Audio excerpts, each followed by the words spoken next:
এরপরে 16, 17 আর 18 নম্বর মন্ত্র। হ্যাঁ, শঙ্খ চক্র গদা শ্রাঙ্গ গৃহীত পরমায়ুধে প্রসীদ বৈষ্ণবী রূপে নারায়ণী নমোস্তুতে।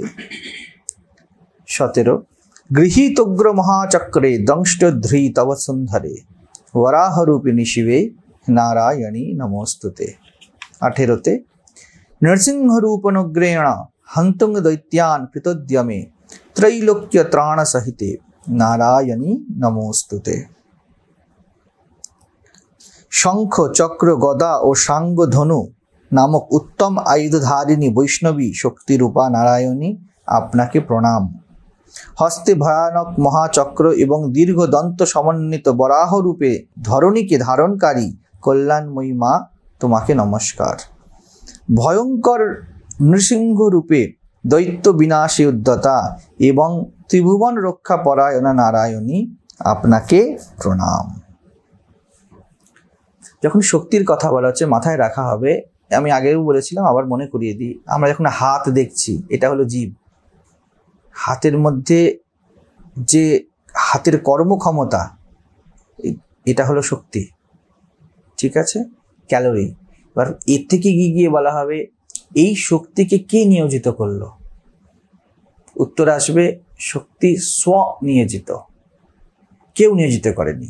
কিন্তু উত্তরে কি বলতে হবে, সকলই তোমার ইচ্ছা, তোমার কর্ম তুমি করো মা, তোমার কর্ম। তাহলে লোকে বলে করি আমি মানে জীব, তোমার কর্ম তুমি করো মা, কর্ম মানে শক্তি, ঠিক আছে, তোমার কর্ম মানে এই তুমি হয়ে গেলে ব্রহ্ম। বুঝে যাচ্ছে? এই হলো কিন্তু মূল ত্রিপুটি। ব্রহ্ম সমান্তরাল হয়ে আছে, তার মধ্যে কি আমি কর্ম করব, এই কর্ম কি, কর্মের ফল কি, জীব দাঁড়িয়ে আছে। তো জীব আর শক্তির বড় মা সন্তানের সম্পর্ক, যেমন ত্রিকোণের দুটো একের সাথে এক যুক্ত হয়ে আছে, তাহলে কি হলো, যেন এর থেকে সৃজন হয়েছে, কর্ম থেকে জীবের সৃজন হয়েছে। আর কথার বোঝানোর জন্য বলছি, এই নিচে যিনি আছেন এনার সাথে দুটোই যোগ আছে, যেন পিতা, যেন পুরুষ বলে দিয়েছে, পরম পুরুষ। ত্রিকোণ যদি ঊর্ধ্বমুখ দেখা হয়, যেন দুটি জুড়ে আছে একে অপরের সাথে, ঠিক আছে, যেন ঠিক যেন সন্তান, যেন একেরই বিস্তার, এরম ভাবে করা যেতে পারে, ঠিক আছে। আবার বলবে না যে এরম ভাবেও তো করা যেতে পারে, বোঝানোর জন্য বলছি, এরম কোনো নিয়ম নেই, ওরমভাবেই করতে হবে। লোকে বলে করি আমি, আর কর্ম দেখবে আমি করেছি এই জিনিসটা যেন খুব ওতপ্রোতভাবে জড়িত, আমি করি আমি করি আমি করি। কিন্তু এর কেন্দ্রে একটা জিনিস বসে আছে, আমি আছি তবে তো করি, এই আছিটা যেন উজ্জ, ঠিক আছে, আছি যেন সবকিছু প্ল্যাটফর্ম, তুমি আছো, তুমি করো বা করো না, ঠিক, তো করা না করা দুটোই কর্ম, যাবো এটাও একটা কথা, যাবো না এটাও আরেকটা কথা, তো দুটোই কর্ম, দ্বৈত। এই কর্মময়ী হলেন মা। আর জীবকে, জীব হলো যখন বলি আমি করি, এই জীব পার্সন হয়ে গেল, সব কিছুর আধারে অস্থি দাঁড়িয়ে আছে, তিনি হলেন এই সমান্তরাল রেখা যাকে ব্রহ্ম বলে। স্বশক্তি এব নিয়োজিতা, তাকে কে নিয়োজিতা করেছে, এই মহাশক্তিকে এই জগৎ সৃজনে বা এই জগতে করতে কেউ নিয়োজিত করেননি, তিনি স্বশক্তি নিয়োজিতা। মাথায় রাখো, তৃতীয় কিছু নেই, কিন্তু তৃতীয় কিছু নেই। যখন স্ব বলে দিলাম তখন একটা অটো গাইডেড মেকানিজম বলে দিলাম, এই যে অটো গাইডেড তাকে আমরা ব্রহ্ম বলছি বা জীবনের কেন্দ্র বলছি, ঠিক আছে। কিন্তু যখন আমরা কথা বলছি তখন আমরা চেতনা, ঊর্জা এই কথাগুলি প্রয়োগ করছি, কারণ শক্তি সবকিছু সবসময় একটা তন্মাত্রা কাজ করছে, একটা ভাইব্রেশন চলছে, ঠিক আছে। তো এখানে দুটি সুন্দর উদাহরণ দিয়েছে, আবার ব্যক্ত আর অব্যক্তের উদাহরণ। শঙ্খ চক্র গদা সাঙ্গ, পদ্মের কথা এখানে বলেনি, পদ্মকেও যুক্ত করব। নারায়ণের যে রূপ বা বিষ্ণুর যে রূপ, বড় ভেবে চিনতে বানানো, চক্র দিয়ে একই প্রবাহ, একই জিনিসের ফিরে ফিরে আসা, পুনরাবর্তন বোঝানো হচ্ছে। শঙ্খ দিয়ে নাম বোঝানো হয়েছে, শব্দের সৃজন। গদা দিয়ে স্থূল রূপ, রূপের সৃজন, ঠিক আছে। আর পদ্ম দিয়ে প্রেম, এই প্রেমেতেই তিনি সৃজিত হয়েছেন। এই জন্য আমরা বলি কালী আনন্দময়ী, আনন্দে সৃজন হয়েছে। তুমি একটা মূর্তি বানাচ্ছ, কেন বানাচ্ছ? কোনো পারপাস নেই, ভালো লাগছে। এই প্রেম অকারণ। বাচ্চা মাটি ঘাটছে, কি পাচ্ছে ওখানে? কার্যকারণে কি? মাটি খাবে, মাটি মাখবে, খেলছে। ওর মধ্যে যে আনন্দ আছে, স্বভাবত আনন্দ উঠে গিয়ে কাদাতে হাতটা এমন করছে। এটাই হলো বিষ্ণুর হাতের পদ্ম। তিনি পদ্ম ধারণ করে আছেন। পুরো অস্তিত্ব এইরকম অকারণ প্রেমে আছে। আপনাদের কাছে সব শেষে গিয়ে একটি রিজন দাঁড়াবে, কেন এসব করছি? ভালো লাগে। কেন করছেন না? ভালো লাগে না। আর কোনো কারণ দাঁড়াবে না সেসব দিকে। তো প্রেমের উপরে দাঁড়িয়ে আছে। তো বিষ্ণুর এই চারটি হলো ম্যানিফেস্টেশন। নাম রূপ একই জিনিস বারবার ফিরে ফিরে আসবে। প্রশ্ন হবে কেন, ওয়াই? উত্তর প্রেম, আর কিছু নেই। এই জন্য প্রথম চরিত্রেই প্রথমেই মহাকালী প্রেমময়ী তিনি এসেছিলেন, আনন্দময়ী বলা হয় জন্য কালীকে। এটা হলো ব্যক্ত। আর অব্যক্ত কি বলেছে এখানে? সাঙ্গ মানে তীর ধনুক, এই দিয়ে বলা হয়েছে। অব্যক্ত মানে ধনুকের উপরে তীর। আমাদের উপনিষদে মনে করো বলা হয়েছিল প্রণব ধনু সরহি আত্মা ব্রহ্মতল লক্ষ্য উচ্চতে। এটা অব্যক্তের প্রতীক। তীর কোন দিকে যাবে কে জানে। তীরের মধ্যে সম্ভাবনা আছে কিছু ছেদ করবে, কিন্তু কে ছেদ করবে, কোথায় ছেদ হবে জানা নেই। এখনো ব্যক্ত নয় তীরের লক্ষ্য। যতক্ষণ না লক্ষ্য বৃদ্ধি হচ্ছে সব। আচ্ছা, যখন তীর ধনুকের উপরে চাপানো হয়েছে তখনই আমাদের অজান্তে কোনো জায়গায় ভেদ হবে, সেটা ঠিক হয়ে গেছে কি যায়নি? এরম তীর তুমি ধরে আছো, এরম করেছো, এরম করেছো, এরম করেছো, প্রত্যেক বিন্দুতে ঠিক হয়ে গিয়েছে যে কোথায় লাগবে, কিন্তু আই ডোন্ট নো। অব্যক্ত। ব্যক্ত তো আছে কিন্তু আমাদের সামনে অজ্ঞাত। ঠিক আছে? তো অব্যক্ত তীর ধনুক দিয়ে অনেকবার বিভিন্ন জায়গাতে প্রতীক বোঝানো হয়েছে। তো এই দুটোই পরমায়ুধে, পরমায়ুধ ব্যক্ত অব্যক্ত মা তুমি ধারণ করে আছো। কখনো জীবন ব্যক্ত হবে, কখনো অব্যক্ত হবে। শ্রীকৃষ্ণ এটাই গীতায় বলেছিলেন। ওর জন্য এরা শুধু এখন ব্যক্ত স্বরূপে আছে। এরপরে এরা অব্যক্ত ছিল, প্রকাশিত হয়েছে, এখন আবার অপ্রকাশিত হয়ে যাবে। এই তো খেলা, আসা যাওয়া, আসা যাওয়া, আসা যাওয়া। জন্ম মৃত্যুতেই ব্যক্ত অব্যক্ত। পঞ্চভূত ছিল, সব একসাথে যুক্ত হলো, অ্যাসেম্বল হলো, হয়ে গিয়ে আমাদের নাম কি? ধরুন আমাদের নাম হয়ে গেল শম্পা। আবার ভেঙে গেল, আবার পঞ্চভূত যে কে সেই হলো, অব্যক্ত হয়ে গেল। তখনও কি শম্পা চলে গিয়েছে জগৎ থেকে? এখন আর শম্পার সেই এক যে ম্যানিফেস্টেশন ওটা আর নেই। আচ্ছা, সেই যে ভাবনা চিন্তাগুলো করেছিল, আমরা ভাবনা চিন্তাতে উপর আসক্ত, তখন আমরা বলছি কি জীবাত্মা, ভূত ঘুরে ঘুরে বেড়াচ্ছে, এই হবে না, সেই হবে না। কোন একজন শম্পা, কোনো একজন দেবকুমার যে ভাবনাগুলো ভাবে, কোথা থেকে এনেছে? তৃতীয় ভুবন থেকে। যে অস্তিত্বের শরীর বিধান করেছে সেই অস্তিত্বই চিন্তারও বিধান করেছিল। ঠিক যেমন জলের সমুদ্র হয়, চিন্তারও সমুদ্র আছে। এবং মাথায় রাখুন, ওই চিন্তা আগে 1000 কোটি বার ভাবা হয়েছে, ও নতুন কিছু ভাবতে পারবে না। যেমন জল যে পেয়েছে শরীর, আমাদের শরীরের জল এ নতুন জল নয়, বড় পুরনো জল। আমাদের মধ্যে, মনের মধ্যেও যে ভাব আছে, যখন বুদ্ধ জাতকের কাহিনী বলেন, এটা বোঝাতে চান বুদ্ধ যে পুনর্জন্ম বারবার বারবার এই ভাবগুলোর হয়। এই ভাবগুলো কি পুরনো নাকি? তোমার বাবা ভেবেছে, তার বাবা ভেবেছে, তার বাবা ভেবেছে। ছোট বাচ্চাই খেলনা ভালোবাসে কবে থেকে? সেই আদিকাল থেকে। তোর প্রত্যেকটা মেমোরির মধ্যে এই খেলনাকে ভালো লাগা যেন নিহিত আছে। তো শ্রীকৃষ্ণ বলেন কি নানা ভাব পৃথক বিধা, ক্ষেত্র ক্ষেত্রজ্ঞ বিভাগ যোগে আমি নানাভাবে ব্যক্ত হয়ে গিয়েছি। তো যেমন কোন একজন পুরুষ বা স্ত্রীর দেহ গিয়ে মিলিত হয়ে যায়, তার ভাবও ভাব সমুদ্রে মিলিত হয়ে যায়, কিচ্ছু আর ফরওয়ার্ড হয় না। কিন্তু আবার কি চক্র ধরে আছেন, ফরওয়ার্ড তো হবে, কিন্তু দেয়ার ইজ নো শম্পা। ওই যে 2023-এ থাকা শম্পা বা দেবকুমার, তারা আর নেই।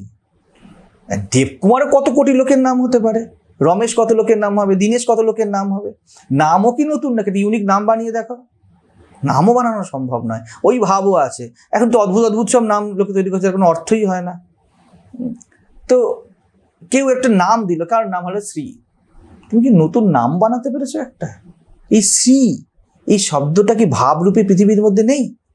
তুমি ক্যাচ করে নিয়ে একটা শব্দ উচ্চারণ করে দিলে, অব্যক্ত ব্যক্ত হলো। তুই মনে করলে দেখো আমি ইউনিকলি বানিয়েছি। সেই অর্থে যত বিজ্ঞানীরা যা নির্মাণ করছে, তারা জাস্ট ডিসকভার করছে, আছে তো এখানেই। কখনো কখনো কারোর মাধ্যমে অস্তিত্ব বলছে কৃপা করে অনুগ্রহ করে চলো, আইনস্টাইনকে বলো তুমি কিছু আবিষ্কার করতে হবে, যাও নিউটন তুমি মাধ্যাকর্ষণ আবিষ্কার করে ফেলো, আমি তোমার মধ্যে এমন আবহাওয়া বানিয়ে দিয়েছি যে তুমি মাধ্যাকর্ষণ আবিষ্কার করতে পারবে, চলো।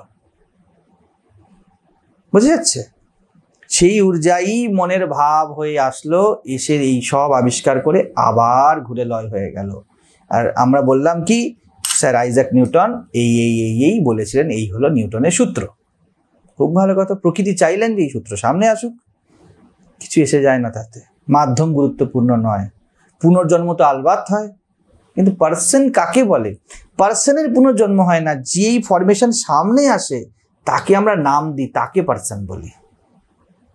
যেটা সামনে এসছে, ধর এই ফুলটা আছে, ঠিক আছে, এটা জবা ফুল, মাথায় রাখো, ভালো করে ভাবো, কে বললো এটা জবা ফুল? আমাদের জাস্ট একটা নামকরণ, এটা জবা ফুল। প্রকৃতি চেয়েছে যে এ জবা হিসাবে রিকগনাইজড হবে বারবার, ঠিক আছে? ব্রহ্মাণী রূপে না, ব্রহ্মাণী রূপধারিণী। আমাদের মনে জবা ফুলের যে ভাব, এটা ঘুরছে আমাদের মনে, চারিদিকে ঘুরছে, চারিদিকে ঘুরছে, ঠিক আছে? যখন এ সামনে এলো, তখন প্রকৃতি বলল লেট ইট রিকগনাইজ অ্যাজ জবা ফুল। এ সামনে চলে এলো, আমরা মনে করলাম কি এই যে ম্যানিফেস্টেশনটা জবা ফুল ফুটেছে, ভালো করে বোঝো, একটা ইউনিক একক ফুটেছে, তাকে আমরা জবা ফুল বলেছি। ও জবা হয়ে ফুটেনি, তোমার মনে জবা হয়ে ফুটেছে। তো ব্যক্তিও, শম্পা, দেবকুমার, রমেশ, দীনেশ, এরা সবাই কিভাবে ফুটেছে? তোমার মনে ধরা দিয়েছে, কিন্তু ও ইউনিকলি ফুটেছে সব সময়। তো প্রকৃতি পুনরাবর্তন করছে মানে প্রকৃতি নাম রূপের পুনরাবর্তন করছে না। প্রকৃতি ওইভাবে যদি দেখা হয়, যেমন বুদ্ধ খুব সুন্দর সাইন্টিফিক, এই জন্য সায়েন্টিস্ট বলা উচিত বুদ্ধকে, যে under law of similarity not the same, যে বলে একই ধরনের একটা ফুল তুলেছি, আপনি রিকগনাইজ করলেন এটা জবা, ঠিক আছে, তোমার জগতের নাম জবা, আমার জগতের নাম চাপা, কিছু এসে যায় না। তো এরকম হলো বিষয়। তো এই দুটোকে যিনি ধারণ করে আছেন, বলছে মা তুমি প্রসন্ন হও, অর্থাৎ প্রসিদ বৈষ্ণবী রূপে, তুমি যেই ব্যক্ত হয়ে আছো, ব্যক্ত অব্যক্ত রূপে এই যে খেলা খেলছো, তুমি প্রসন্ন। প্রসন্ন হওয়ার অর্থ কি? Let it manifest, let it ফ্লাওয়ারিশ to me, আমার সামনে এটা ফুটে উঠুক। প্রসন্ন হওয়া মানে এটি যেন, আমি যেন এই ব্যক্ত এবং অব্যক্ত এর খেলাতে সিরিয়াস না হয়ে যাই, আমি জানি খেলাটা দেখতে পারি। কৃষ্ণ তো অর্জুনকে এটাই বলে, অর্জুন তুমি দেখতে পাচ্ছ না, যাতায়াত শুধুমাত্র, তুমি চিন্তা করছো চলে যাবে চলে আসবে। এখানে ঋষি অন্যভাবে প্রার্থনা করে বলছেন, যেন আমাদের মন বুঝতে পারে এই যাতায়াত শুধু নতুন কোনো ভাব, নতুন কিছু জগতে আসেনি, একই জিনিস বারবার এসেছে। এই যে জব ভি আয়া তু হি আয়া, আমাদের গান হচ্ছিল না, ন্যায় ন্যায় কে হামি বুধ কে মিয়া মাদো মিরফতে, যখনই এসেছো তুমি এসেছো। তো বলছি আমাদের সামনে যেন এই বৈষ্ণবী রূপ, এটি বৈষ্ণবী রূপ, সর্বব্যাপী রূপ, দুটি বিষয়, প্রকাশিত অপ্রকাশিত, আর কিছু নেই জগতে, এটা যেন সামনে আসে। তার সাথে দুটো শব্দ বলে দিলেন এখানে 17-18-তে, একটি বললেন বরাহ রূপিণী, আরেকটি বললেন নৃসিংহ রূপিণী। দেখুন এর মধ্যে, দুটোর মধ্যে যোগ আছে। বরাহ অবতারে হিরণ্যাক্ষ বধ হয়, আর নৃসিংহ অবতারে হিরণ্যকশিপু বধ হয়। নারায়ণের অবতার দুটো। বৈষ্ণবী রূপ মানে নারায়ণের শক্তি হিসাবে চলছে। এখানে নারায়ণ কোনো পার্সন নয়, স্থিতির জন্য, এই জগতের সন্তুলনের জন্য, সন্তুলনই ধর্ম, জীবনের ধর্ম কি সন্তুলন। যতটা শ্বাস যাচ্ছে বাইরে যাচ্ছে বাইরে আসছে, আমরা কি বলবো এতটা টানলে এতটাই ছাড়তে হবে, কোনো কম ছেড়েছি বেশি ছেড়েছি। মূল সিদ্ধান্ত কি? ভিতরটা যেন সন্তুলিত থাকে। আমরা কিন্তু নাককে কখনো বলি না যে তুমি এতখানি টানো, হঠাৎ করে শ্বাসটা বেড়ে গেল, জীবন সন্তুলন করলো। ন্যায় অন্যায় নিয়ে এতে যে বেশি ছাড়া হলো কম ছাড়া হলো, এ কম বেশির বিষয়ই নয়। ন্যায় অন্যায়কে আমরা বুদ্ধিতে ওইভাবে মাপি। মূল কথা কি বলা হবে? ব্যক্তি বেঁচে আছে তো, শ্বাস নিয়ে জোরে শ্বাস নেয় বেঁচে আছে তো, হালকা নিচ্ছে বেঁচে আছে তো, কম জল খাচ্ছে বেশি জল খাচ্ছে ও সুস্থ আছে তো। ডাক্তার বলতেই কথা বলে তুমি কমফর্টেবল তো, কমফর্টেবল পরে কথা হয় না কিছু। আমরা গিয়ে জ্ঞান ঝাড়বো, এটা করো তুমি ওটা করো, আপনিও শুনুন, সবাই শোনো, সবার সামনে আসবে এটা, কারণ আমরা চট করে গীতা চণ্ডী কোর্স করি গুরু হয়ে যাব। সবার আগে মাথায় রাখতে হবে সব ক্ষেত্রে, কোনো একজন নয়, আমাদের একটা নেচার, গুরু হওয়া অনাদি বাসনা। তো যে ব্যক্তি কমফর্টেবল তার জন্য কোনো উপদেশ কাজে দেবে না। I am okay, I am fine, একমাত্র উপদেশ তার উপর কাজে দেবে যে বলবে প্লিজ কৃপা করো, আমি পারছি না, একমাত্র সে নিতে পারবে। আপনি দরজায় গিয়ে উপদেশ দিন, আপনি ঝোলা ভরে উপদেশ দিন, এবার লাথি মারবে, ফেলে দেবে লোকে। কারণ প্রকৃতি ওর মধ্যে আবহাওয়া তৈরি করেনি যে আপনার উপদেশ সে গ্রহণ করবে। আমরা মনে করি আমি বললে হয়তো জানতে পারবে, কেউ হয়তো শুনতে পারবে, আর 10 জন বুঝতে পারবে, আর এক অহংকার। আরে ভাই, খুদ কুজা ঘর। জলের তেষ্টা যেখানে নির্মাণ হয়, ওই সময়ে জল খাবার কাপও আরেক জায়গায় নির্মাণ হয়। যদি গুরু তা নির্মাণ হয়েছে, শিষ্যত্ব নির্মাণ হয়েছে, জোর করে কাউকে শিষ্য বানাতে যাব না আমরা, যে আমার কথা শোনো। শুধু শিষ্য বানানো মানে গুরু শিষ্য নয়, সংসারে তো তাই হয়, আমার কথা শোনো। ওর মধ্যে শোনার বাতাবরণ হলে ও এসে অর্জুনের মধ্যে বলবে শিষ্যস্তেহম সাধি মাংতাং প্রপন্নম, তখনই একমাত্র উপদেশ কাজে লাগবে, এছাড়া কাজে লাগবে না, কোনোভাবে লাগবে না। তো দুটি শব্দ এখানে দিয়েছে, হিরণ্যকশিপু। হিরণ্য শব্দের অর্থ হলো প্রকাশ। লক্ষ্মীকে জন্য হিরণ্যবর্ণা, হিরণ্যময়ী, লক্ষ্মী অর্থাৎ শ্রী। আবার দেখো বিষ্ণুর শক্তি লক্ষ্মী অর্থাৎ প্রকাশ। নারায়ণকে যে জীবনের সন্তুলন রক্ষা করে। আমি গুরু হয়েছি, আমি যেটা বলছিলাম, আমি শিষ্যের সন্তুলন রক্ষা করব, রং, সম্ভবই নয়। তুমি যদি গুরু হও, তুমি যদি ঠাকুর বলতে তুমি যদি ফুল হও, ভ্রমর আসছে, ওয়েট না, আমার ভ্রমরকে, আমার ভ্রমণের নাম আমার স্বামী, আমি তাকেই বোঝাবো। আমার ভ্রমণের নাম আমার ছেলে, আমার ভ্রমণের নাম আমার মেয়ে। ভাই, ভ্রমরের আবার নাম হয়? ফুল জানে কোন ভ্রমর এসে বসবে? ভ্রমরও জানে এই ফুল এসে বসবো, এ তো প্রকৃতি বিধান করে। ভ্রমর ঘুরতে ঘুরতে গিয়ে কোনো ফুলের উপরে বসবে এবং ফুল ফুটে উঠবে, তার মধ্যে মধু থাকবে, এটা একটা নৈসর্গিক ঘটনা। গুরু শিষ্যটা নৈসর্গিক ঘটনা, এভাবে হয় না যে আমাকে বোঝাতে হবে, ঠিক আছে? ঠিক তেমনই বিষ্ণু শক্তি হলো স্থিতি শক্তি, সে সন্তুলন করে, সে কর্ম করে না। আমরা যখনই কিছু করতে চেষ্টা করি তা কর্ম হয়ে যায়, কিন্তু যখন অস্তিত্ব আমাদের সামনে কিছু নিয়ে আসে ন্যাচারালি, যদৃচ্ছা লাভ গীতায় বলা হয়েছে, তখন তা নৈসর্গিক। আমি তো কর্ম তো করেছি, সামনে এসে একজন জল চেয়েছে, তাকে জল দিয়েছি, এর মধ্যে কর্তৃত্ব নেই। জল চেয়েছে, জল দিয়েছি, আমার কাছে জল ছিল। এবারে আমার মনে হচ্ছে তুমি দিনে 4 লিটার করে জল খাচ্ছ না, জল খাও, জল খাও, জল খাও, কেমন হবে? তার জন্য পেনফুল, তোমার জন্য পেনফুল। ভাই, তার কষ্টের বোধই নেই যে জল খেতে হবে। সে জীবনের প্রতি হয়তো নেতিবাচক দৃষ্টিকোণ রেখেছে, অস্তিত্ব তাকে ওইভাবে নির্মাণ করেছে। কিন্তু যখনই আমাদের সম্পর্কে বেড়াজাল বানাই, তখনই আমাদের মনে হয় আমাকেই তো করতে হবে, এটাই মিথ্যা কর্তৃত্ব, আমাকেই তো সামলাতে হবে, সব ক্ষেত্রে তাই। তো হিরণ্যকশিপু, হিরণ্যাক্ষকে বিষ্ণু দুভাবে বধ করেছিলেন। এক, হিরণ্যাক্ষ আগে, তারপর হিরণ্যকশিপু। হিরণ্যাক্ষ একরকম দেখে মায়ার আবরণ শক্তি, আর হিরণ্যকশিপু মায়ার বিক্ষেপ শক্তি। আমরা শুম্ভ নিশুম্ভ বধের সময় এই কথাগুলি পড়েছি, আবরণ বিক্ষেপ, মহিষাসুর বধে প্রত্যেকবার এই জিনিস এসেছে। কেন আবরণ বলা হচ্ছে? প্রতীক বলছে, পুরাণের কাহিনী বলছে, হিরণ্যাক্ষ পৃথিবীকে জলের তলায় নিয়ে চলে গিয়েছিল। ভাবনাটা কি? আবৃত করতে চেয়েছিল, ঢাকতে চেয়েছিল এই ম্যানিফেস্টেশনকে। আমরা জীবনের সব ইস্যুগুলোকে ঢাকতে চাই, আমরা যা তাকে ঢাকতে চাই। এই আবরণ মায়ার বড় শক্তি। আমি আগের দিন আলোচনা করছিলাম, যেখানেই ব্যক্তি ঢাকলো সেখানে নিজের সর্বনাশ নিজেই করলো, ঢাকলে চলবে না। আর নারায়ণ কি করলেন? বরাহ রূপ ধারণ করে, বরাহ খোরে গভীরে যায়, এই জন্য বরাহ রূপ দেখানো হলো। বরাহের কি? দ্রংষ্ট ধৃত বসুন্ধরে, দাঁত, হ্যাঁ, হাসলে কি হবে? হি, দাঁত বেরিয়ে পড়বে, মানে বলি না দাঁত বেরিয়ে পড়বে। বরাবর দেখানো হয়েছে কালী দ্রংষ্টা করাল বদনে, এই যে ছেদন দন্ত, অর্থাৎ যে তোমার মনের ভাব তা যেন এরকম ছেদন হয়ে বেরিয়ে চলে আসে, সহজভাবে যেন বেরিয়ে চলে আসে। ছেদন দন্তে যখন কিছু খাবার পড়বে, যেমন সহজভাবে বেরিয়ে চলে আসে, চামুন্ডা রূপে দেখানো হচ্ছে ছেদন দন্ত। এক, অর্থাৎ এই অসুরকে ছেদ করছে, বাবা কাটছেন, ছিঁড়ছেন। ভাবটা কেন দিয়েছে বারবার যুদ্ধের মধ্যে? যেন যা অস্পষ্ট, যা লুকিয়ে থাকা তা বেরিয়ে আসুক সামনে। ছেদন মানে তো তাই। আমি নিলাম একটা চাল কুমড়ো, কীভাবে কাটলাম? আমি যা অব্যক্ত ছিল তাকে প্রকাশিত করলাম, যা আবৃত ছিল তাকে সামনে নিয়ে দিলাম। আপেল কাটলে, কলা কাটলে, সামনে নিয়ে এলে, তো ছেদন দন্ত তার প্রতীক। তো বরাহের এই দুটি দন্ত আমরা দেখেছি, তিনি পৃথিবীকে উঠিয়ে নিয়ে চলে আসেন। অর্থাৎ পুরো এই যে ধরিত্রীর যে সন্তুলন তা আবরণের মধ্যে চলে গেছে, সত্য আবৃত হয়ে গিয়েছে। এবং নারায়ণ যে শক্তির মাধ্যমে, যেই শক্তি, এবারে সত্যি কিন্তু এখানে নির্গুণ হয়ে গেল, নারায়ণ রূপ বরাহ অবতার, বারাহী, এখানে বলেছে কি বরাহ রূপিণী, বারাহী, যিনি ওই যে শক্তির মাধ্যমে আবরণ প্রকাশিত হয়ে যায়, আমি তাকে প্রণাম করছি। ধীরে ধীরে মনের দিকে ঢুকে যাচ্ছে, আবরণকে যিনি কেটে দেন।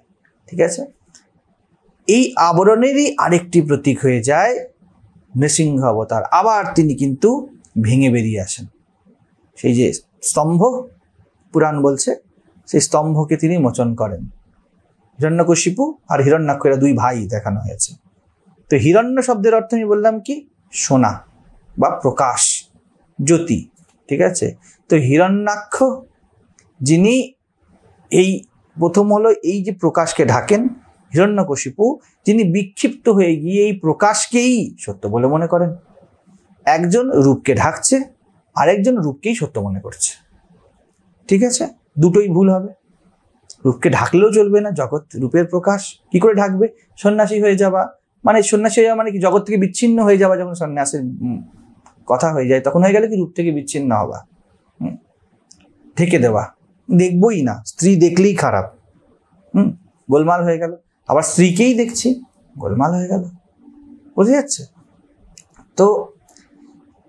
বরাহ রূপিণীতে বললো মহাচক্রে, কর্মের যে চক্র তিনি ধারণ করে আছেন, বারবার জীবনে এরকম আবরণ আসতে থাকবে, আবরণ আবরণ আবরণ। বলছে যে শক্তি বারবার এই ব্যক্ত যে সৌন্দর্য তাকে ঢেকে দেয়, জীবনকে যে দেখতে দেয় না, যে শক্তির মাধ্যমে তা প্রকাশ হয়। দেখুন আমরা সহজভাবে বুঝতে পারি, আমার ভিতরে যা আছে তাকে প্রকাশিত না করলে কাজ হবার নয়। পেটে বড় ব্যথা, কিডনিতে স্টোন হয়েছে, অপারেট করতে হবে তো, কাটতে হবে তো, কতক্ষণ বলবে না ব্যথা করছে না? দুটো ক্ষতি, কিডনিতে স্টোন হয়েছে আর বলছো ব্যথা করছে না, লোকে কি বলবে? কথায় কথায় পেটে ব্যথা করে। একদিক তো তোমার ব্যথা তো করছেই, আর দ্বিতীয় কথা রোগ বাড়ছে, দুদিকে ক্ষতি। যখন ব্যক্তি মনে করতে শুরু করবে যেই বারাহ রূপিণী বারাহীকে প্রকাশ করব, সে সহজ শিকারে চলে আসবে জীবনের। হ্যাঁ, এটা এই স্থিতি, আমার মনের এই স্থিতি, বলছে আমি তাকে প্রণাম করি। দ্বিতীয় কি বললো? নৃসিংহ রূপ অনুগ্রহ ন। দেখো এখানেও, ওখানে দাঁত দিয়ে ছেদন, এখানে নখ দিয়ে ছেদন। যখন হিরণ্যকশিপুর ক্যারেক্টারটা আমরা দেখি তাতে কি দেখতে পাই? হিরণ্যকশিপু সে ব্যক্তি যে নিজেকেই ভগবান মনে করে।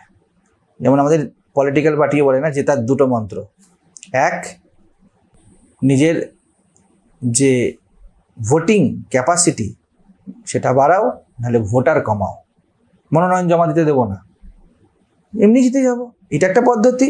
আর এক 500 500 500 500 500 সব ভোটার আমার হাতে, এটা একটা পদ্ধতি।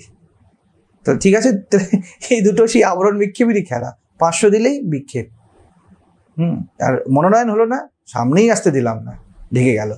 আসল ট্রুথ সামনে এলো না যে জনগণ কাকে চায়। সিচুয়েশন, আমি আবহাওয়া এমন তৈরি করে দিলাম যেখানে প্রতিদ্বন্দ্বিতাই নেই, আমিই তো জিতবো। এই হলো কি হিরণ্যাক্ষ, ঢেকে দেয়। আর একটা আছে হিরণ্যকশিপু, যে বলে সব আমার দলে। হিরণ্যকশিপু বলেছিল আমি ভগবান, আমার পূজা হবে, আর কেউ নেই, কে তোর বিষ্ণু? প্রহ্লাদ, গোলমাল ওখানেই হয়ে যায়, নিজের ঘরেই বসে থাকে, নিজের বীজ যে শেষ করে দেবে। সন্তান রূপে মানে কি কেন দেখানো হয়েছে?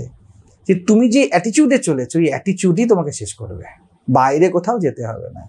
যে ব্যক্তি নিজেকে ভগবান মনে করতে শুরু করবে, অর্থাৎ I know everything, each and everything, আমি সব জানি, ওর এই বুদ্ধিই ওকে শেষ করবে, আর কিছু চাই না, আর শত্রু চাই না। যে বলবে, যেমন শুম্ভ নিশুম্ভ, যে আমরা সব কিছুকে দখল করব, আমরা কি করব? ব্রহ্মজ্ঞানকে পকেটে রাখবো। ওরে ঠিক আছে ভাই, আসি, আসসালাম আলাইকুম, আর তোমার জন্য কিছু করতে হবে না, তুমি তোমার নিজের কাজ নিজেই করে রেখেছো। যে সব জানতে হওয়ার চেষ্টা করছে তাকে পস্তাতে হবে জীবনে, আর তার জন্য শুধু প্রার্থনা করুন, আর কিছু না। তো হিরণ্যকশিপুগুলো তার জন্য, যার জন্য প্রার্থনা করা যায় শুধুমাত্র।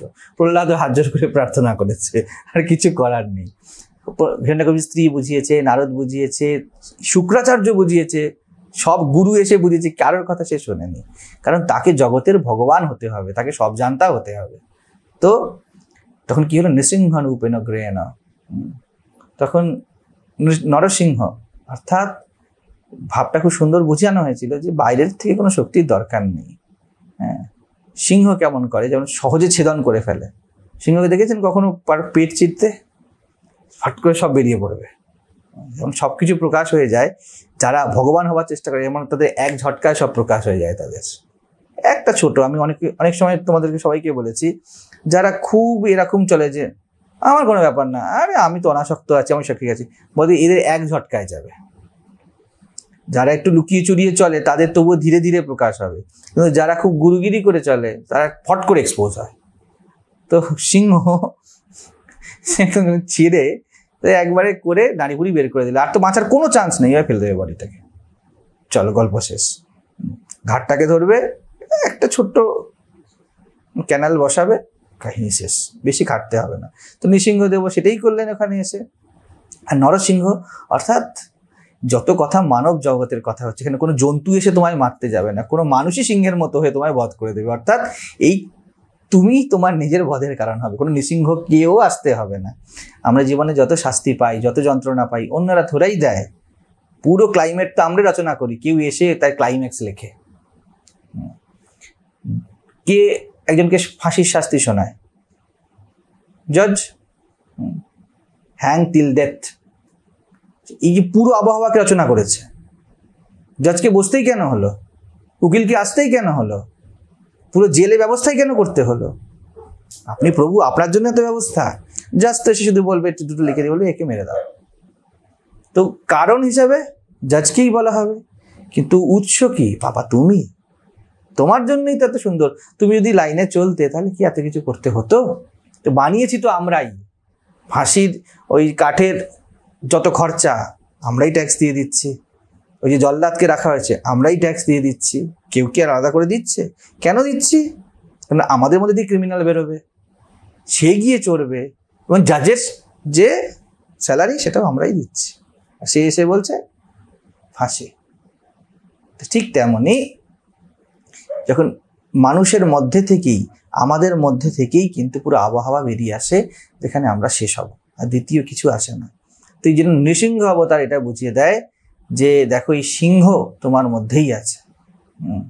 যখন দরকার পড়বে এই সিংহ ধর্মেরও হয়, এই সিংহ অধর্মেরও হয়, একে অপরের সাথে ভাইস ভার্সা যেতে আসতে থাকবে।